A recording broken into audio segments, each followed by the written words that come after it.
So, last weekend, I attended my cousin Jessica's wedding reception, which was supposed to be a classy, low-key family affair. Think pastel tablecloths, polite applause, and the kind of slow dancing that requires orthopedic shoes.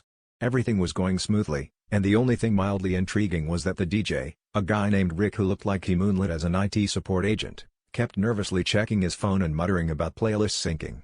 Nobody paid him much attention, especially after my uncle started a rousing debate over whether the chicken was actually turkey.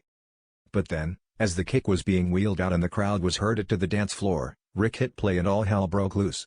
Instead of the expected celebration by Kool and the gang, the speakers erupted with the opening riffs of what I can only describe as the angriest Norwegian death metal this side of a Viking funeral.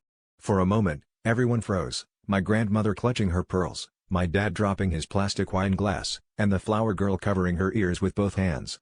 But then, in an act of sheer resilience, or possibly early onset hearing loss, Aunt Linda started busting out the Macarena.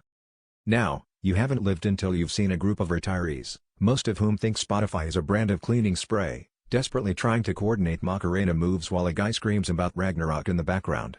My mom tried to keep up, but her hip popped mid-turn, so she improvised by headbanging, hard enough that her wig spun around like a weather vane in a hurricane.